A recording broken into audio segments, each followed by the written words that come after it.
Hello, everyone. My name is Valerie Partee. I want to welcome you all to this meet and greet. Today, we've got Becky Jarvis here with us today. She is the founder and co-owner of Curvy Chic Closet. It's the largest plus size consignment sales event in the North America, and she's also the co-founder of the Curvy Chic Closet Foundation. So, Becky, thank you so much for joining us today. Hello, thank you for inviting me. You're, of course, always welcome. So tell us how you're doing today. I'm a little tired. We are getting ready for our event. We just finished wrapping up almost all of our filming for our virtual fashion show, the first one ever.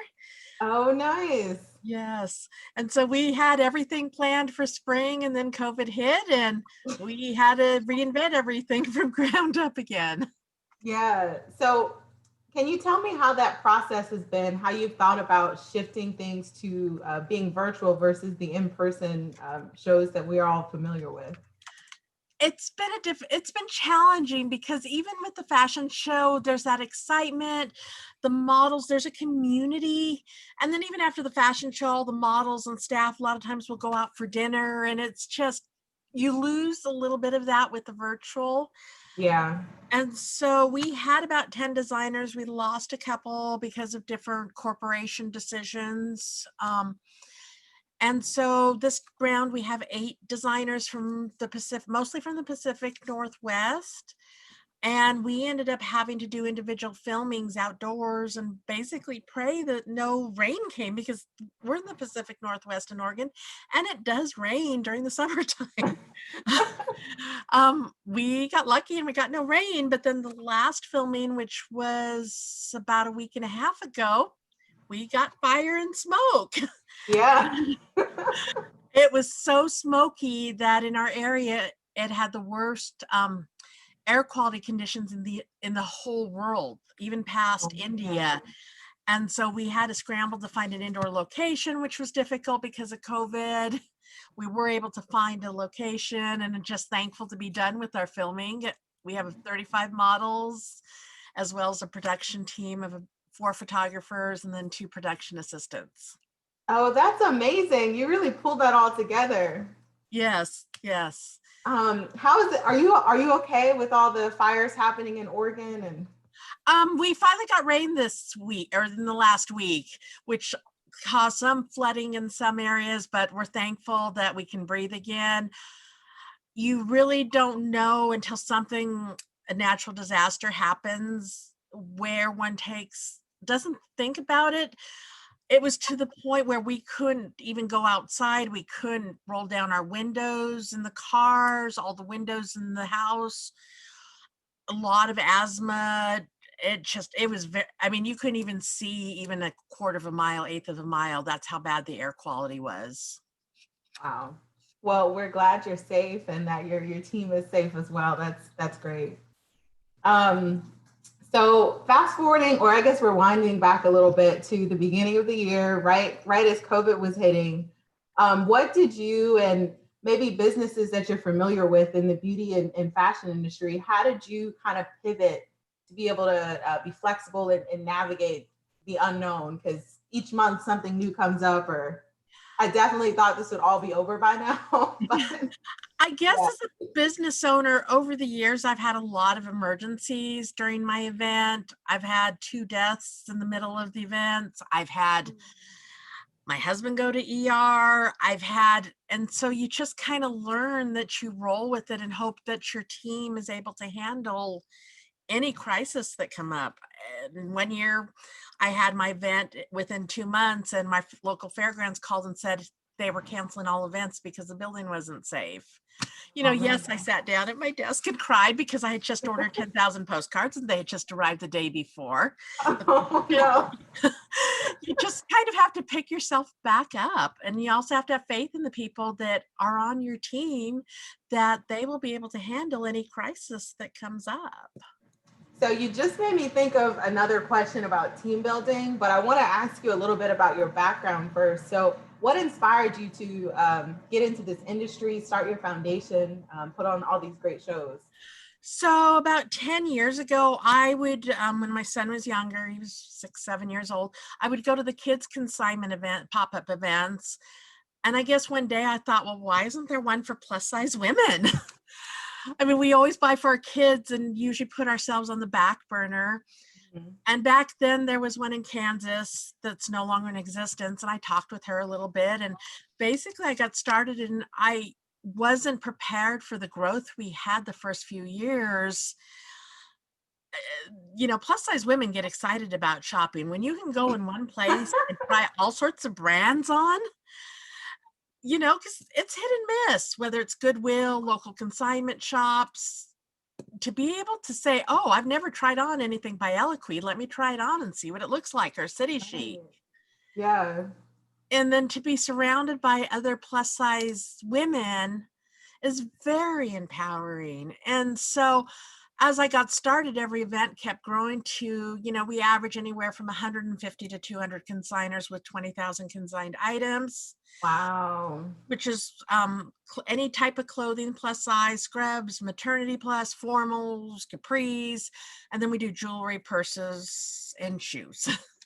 Ooh, that's nice. Yeah, I know when I think about thrift shopping or going to consignment shops, I do get a little anxiety sometimes because I know I'll have to hunt for clothes that fit me. So that's great. It's like it's a one-stop shop. It is. And, we make sure that our dressing rooms are 5 by 5 because I think it's important. You go to some of the retail stores and there's little tiny, and you're trying to turn and maneuver. And then within each dressing room, we put body positive sayings on all, like probably 5 to 6 in each of the dressing rooms that I've pulled off on Pinterest. And it's about empowering other women, and the gals that work our dressing room are like, oh, that looks great on you. I don't know about that outfit, but that Uh-huh. really looks fabulous on you.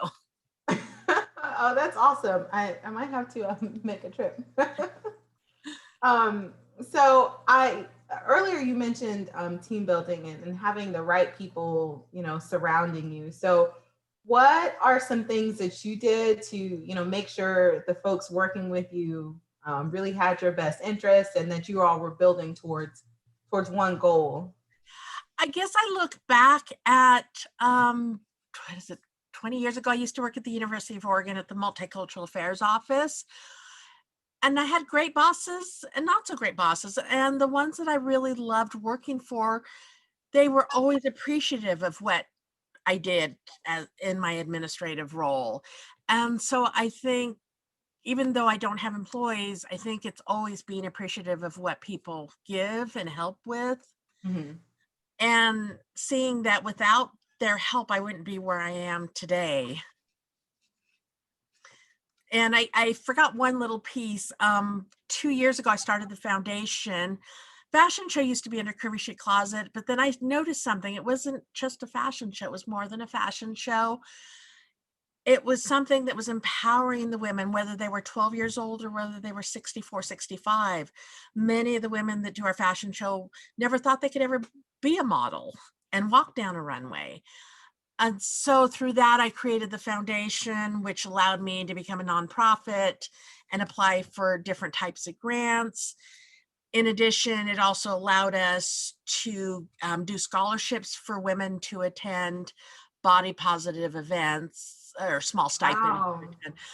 Like we've had at least one model attend a Silver Fox workshop and other workshops like in the Pacific Northwest.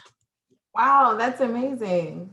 So there's definitely a strong emphasis on community and building within in the community for you. Is that correct? Yes. Yeah. Once, because I had moms coming to me telling me how much it empowered their teenagers. And it was more than just looking pretty on a runway one night. It's actually a movement. And from the fashion show, we started You Are Enough with workshops for adults and for plus size teens. And, the tears as we listen to the adult women say, they may be in their 40s or 50s, but they still remember when family members were telling them, oh, you're fat, you're ugly, you won't amount to anything. and them feeling empowered by coming to our workshop, getting professional photos taken, and then sitting around and talking about different topics that impact the plus size community. And then even the teens, and watching my teens sit in the audience, and then 6 months later, a few of them have been actually mentors and sat on a workshop and talked to the other teens. That's It's nice. starting to come full circle. Yeah. So, so I guess in, the next couple of years, everything is very unpredictable right now, but where's your dream? Where do you see all of your business ventures going? Well, for the foundation, we were supposed to have a fall Year Enough for the adults, but that's on hold because of our state, guidelines right now. But I had plans to do an art collage project with mirrors, and then allow people to decorate the sides of the mirrors. I also was in the planning stages of doing a rock climbing workshop for plus size individuals, because that's something, there's a local rock climbing gym that has actually plus size harnesses. So I thought that would be so cool. Wow, yeah. And so there were some other stuff, but they're kind of tentatively on hold, and I'll be ready to go once, in the next year, once COVID dies down a little bit, and be able to do more events such as the art collage workshops.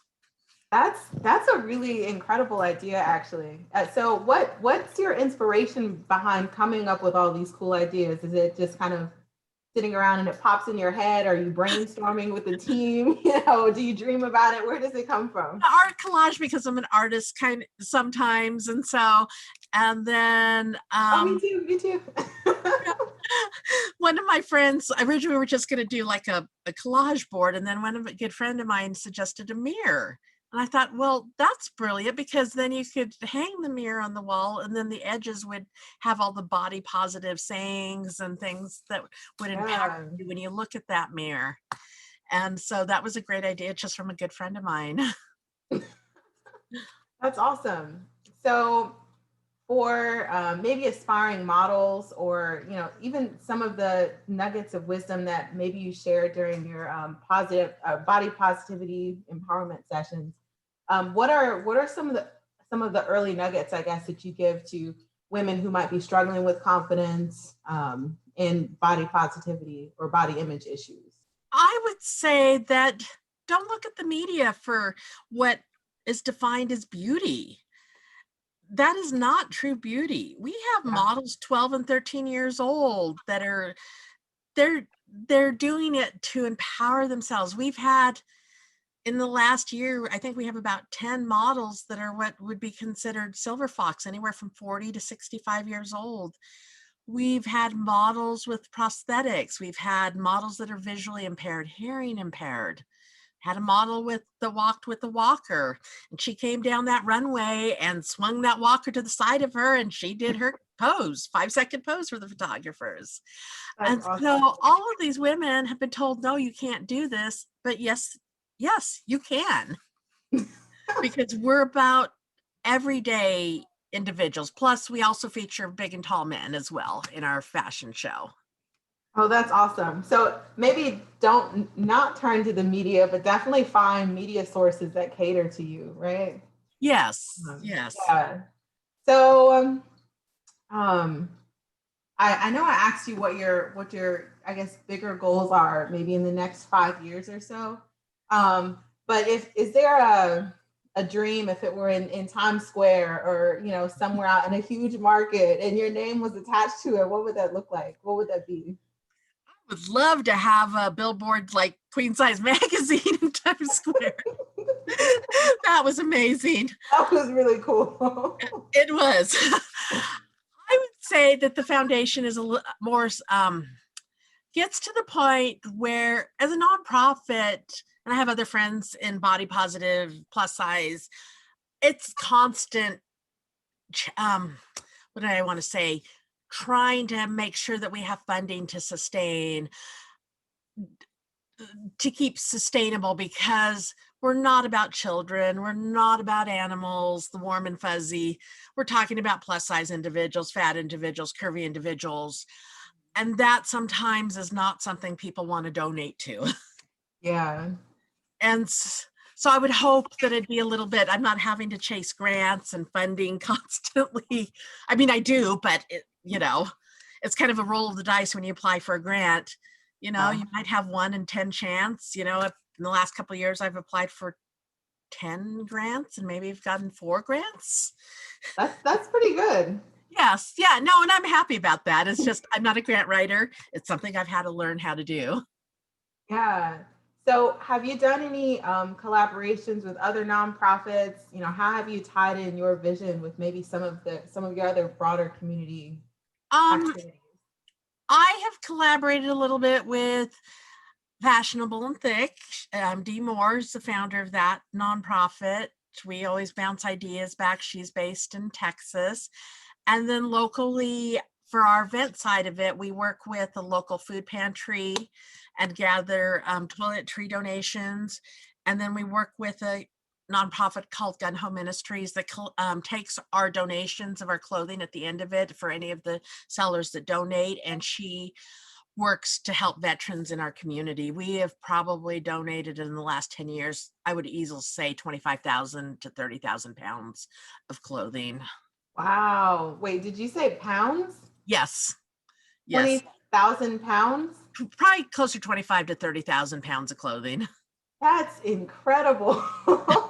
I don't really have a grasp for how, what that looks like, but it would probably be about 20, every event, probably about 20 grocery carts that are piled like twice the height of them. That's awesome. And so earlier I asked you, what are some of the nuggets of wisdom that you share with, people who might be early into the industry, into the beauty and fashion industry. Maybe what are some things that you've learned, in all the years that you've been doing this, to people who might want to get into the business, or, start their own fashion line, or, folks interested in this industry at large? I would say do your research, number one. When I started, I was more in the consignment part of it. And then I ended up having to also, because I kind of straddled 2 industries. I straddled the consignment event industry, and I also straddled the plus size fashion industry. And so I've had to do a lot of research, know who the movers and shakers are, also network with people. And that's kind of hard to do from the West Coast. I think there's a lot of things happening on the East Coast that I've been to, Curvy Fashionistas events, Curvy Con, Full Figured Fashion Week.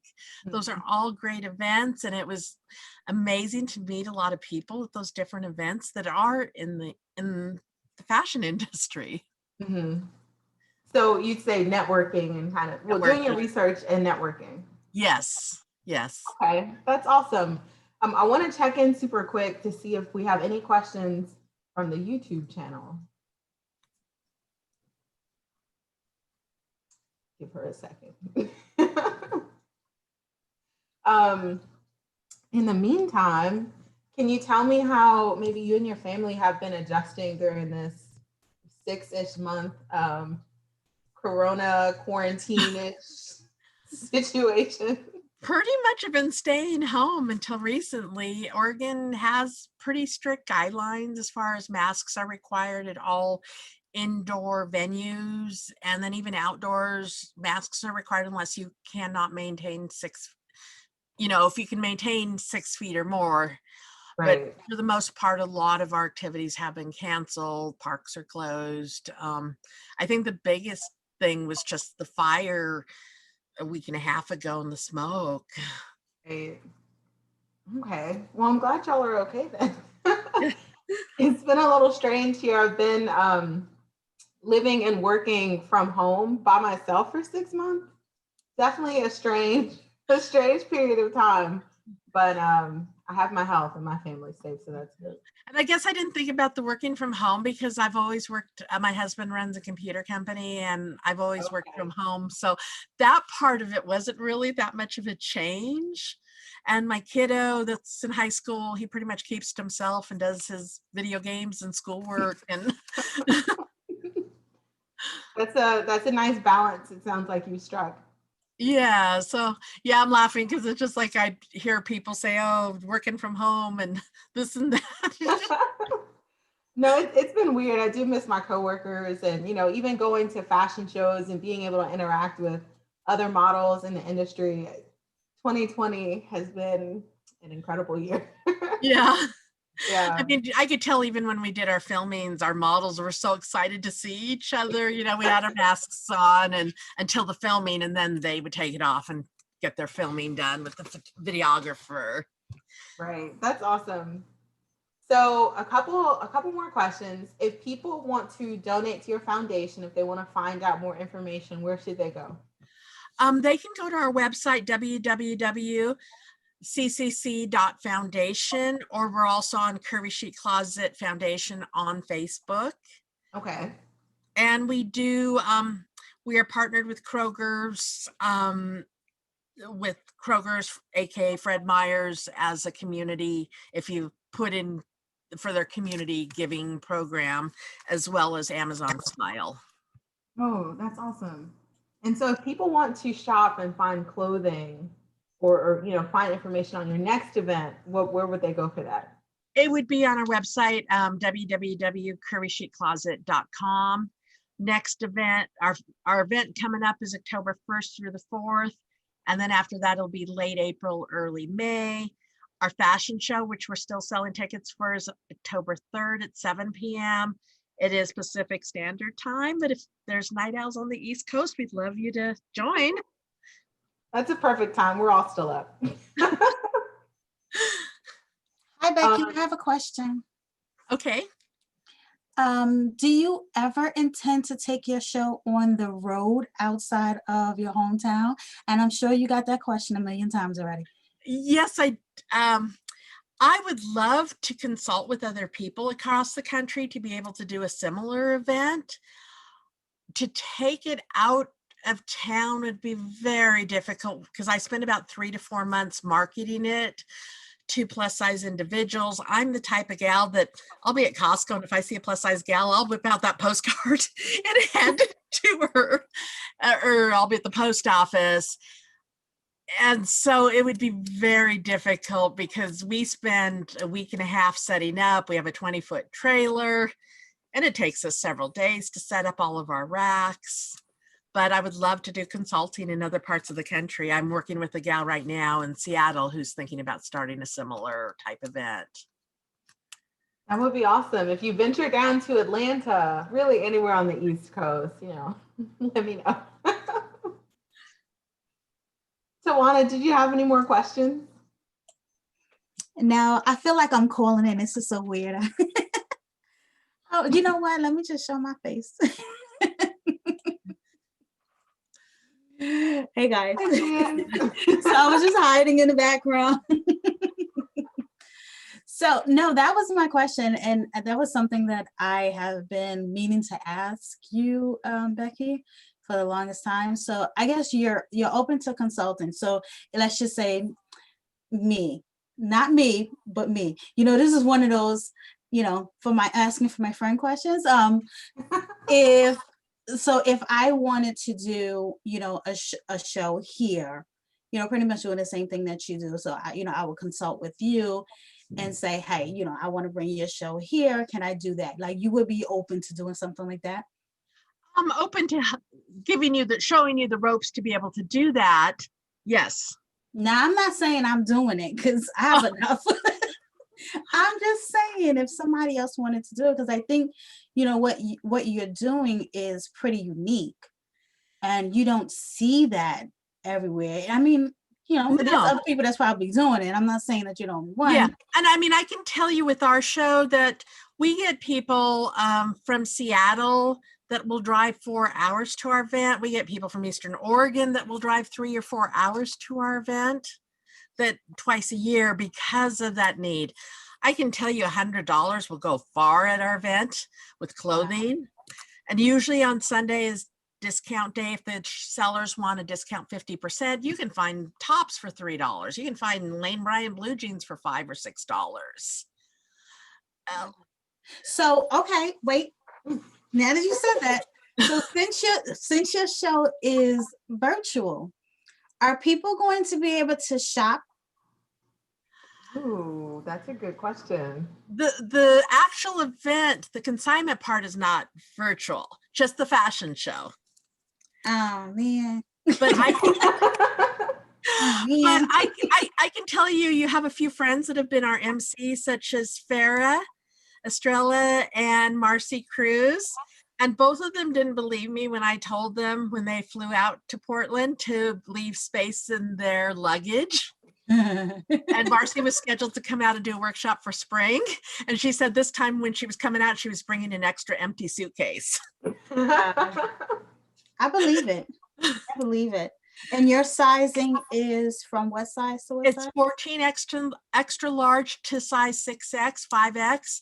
It depends on what we get from our sellers, but I can tell you this time around, I'm excited because we have a lot of extended sizing garments that are coming from our sellers. Wow. Amazing. Good for you. And we get Coach bags. Sometimes they're anywhere low as $40 to $60, depending on what the seller decides to mark. Girl, you those had at. me at bags. She had me at shoes. My weakness. Oh my gosh, that is my weakness. Yeah, like I said, just ask your girl Marcy and she'll tell you. Oh, I believe it because Marcy is a shopper, and I remember when she was talking about it too when she came back. I remember that. Yeah, so good for you. And so just because I just popped up in this live, right? And so for people that don't know who I am, and probably saying, well, where did she just come from? So I am Tawana Blassingame. I am the CEO and chief of Queen Suds Magazine. And I was supposed to be hidden, but I can't help myself. So here I am. So I'm gonna turn it back over to Valerie. I'm gonna stay here, but I'm gonna turn it back over to you, Valerie, because this is your show. It's my show. Are you hopping off? You said you're gonna stay on though, right? I'm gonna stay on, but I'm gonna be quiet. Okay. I'm gonna try. I am actually curious if other folks have reached out to you about, aside from this conversation, about doing something on the East Coast or outside of Oregon. It's been a few years, but I've had calls from New York, Puerto Rico, Arizona. Yeah, so I've had people inquire, but they wanted me to come with my stuff. And it takes a lot because to help educate the plus size consumer that instead of just taking your stuff to the Goodwill, you can actually make money from it. And then you have more money to buy new things. And a lot of my sellers, when they sell, they're making money for their families, their individuals, to pay off debt. There's a variety of reasons. Maybe they've had weight loss surgery and they want to sell the clothes that don't fit. And then they come in and buy clothes that are their target size. There's so many reasons why I have a seller that they go and buy stuff and then they resell the stuff. It really does vary. I can see that. And some of the women buy 4 or 5 same shirts and they don't fit and they never take them back. So there's still tags on them. So do you find a network of sellers, or do you work with different shops already in your area? How do you set that up? It is mostly without giving away the sauce. Oh yeah, it's mostly through social media. Just people find out about it over the years and they come back once a year. They clean out their closet, or twice a year they clean out their closet. Okay, so like I could be a seller technically. Yeah, I'm sure you have stuff in your closet that you haven't worn in 6 or 7 months. Yeah, I mean, it's we all do. It's Corona. I haven't had to go to the office. We all do. I mean, I challenge someone to say that they haven't worn everything in the last 6 months, because I have a half a closet and I'm trying to go through it little by little. Yet I keep bringing in more clothing every time I have my sale for myself, because I get to shop first. Okay. Tawana, do you have any other questions? No, I don't think I have any other questions. I think that I'm probably going to save the questions that I do have for the post event write-up, because I want to do an interview with Becky. So I don't want to release all my questions. I'm going to keep some in my back pocket.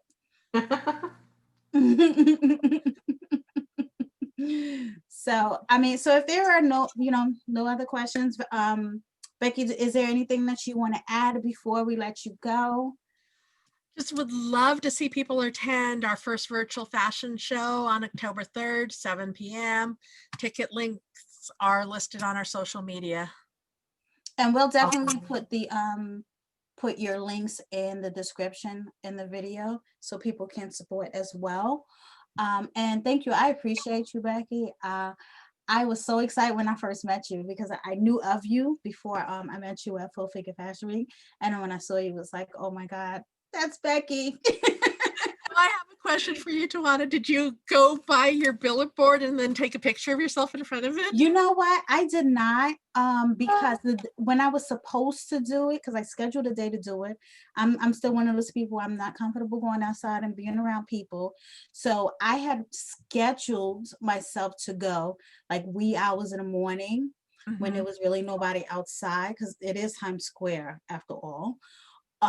Then I had to take my mom to the emergency room that evening, and I didn't get home until the morning time. And I was like, you know what? I have a picture of the billboard, and that's just gonna have to do because I couldn't get there. But that is so cool. It really was. You know, shout out to Ernest Jackson. He is so cool. He just makes things happen. So that was a moment. That was one of those moments that you just will never forget. That was amazing. So yeah, it was cool. It was cool. It's a proud moment. Yes, it definitely was. It's a proud moment. So too bad it was COVID. Otherwise, you know, we'd have turned Times Square upside down. But it's all good. And you know, in my heart of hearts, I know that won't be the last one. Oh yeah, no. So Yeah. this is just the beginning for us. But this is not about me. This is about you, Becky. I know, but I miss all my friends on the East Coast. I even had new outfits that I bought in the last few months during spring, and I was like, okay, I'm coming out to New York in June, and I know. I have a lot of clothes too that I bought right before all of this started, that are on hangers, and I'm like, okay, it's now, because I bought it for springtime, so it was, you know, it was kind of cool.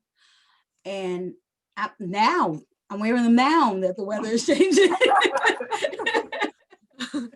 I'm wearing them now. The one day a week that I do go outside, you know, I put on something new. I'm all fancy and stuff, just going to work. Like we were like, oh, you look pretty. Like, yeah, like dressed like I'm going to a fashion event, but I gotta wear these clothes at some point.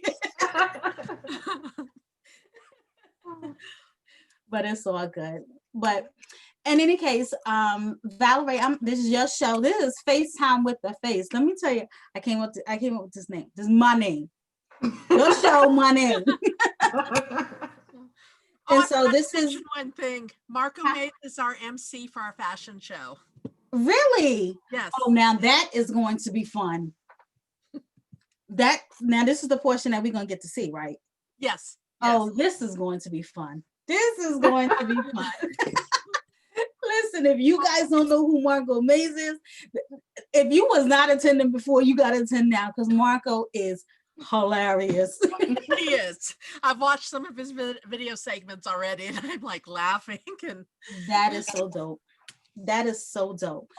Valerie, I'm gonna turn it over to you. I'm gonna keep quiet, but thank you guys. Well, thank you. And thank you, Becky, for joining us here today. I just want to check again to make sure, Tawana, you're good on questions, and right. Yeah, no, Becky, thank you again. It's actually been really cool learning more about you and your organization. And the show, again, for everybody who's watching, it's October 3rd. Tickets for the link will be in the description. And any questions, you can follow Becky Jarvis at Curvy Chic Closet. There we go. All right, thanks, everybody. Thank you. Bye. Thank you, guys. Have a good night.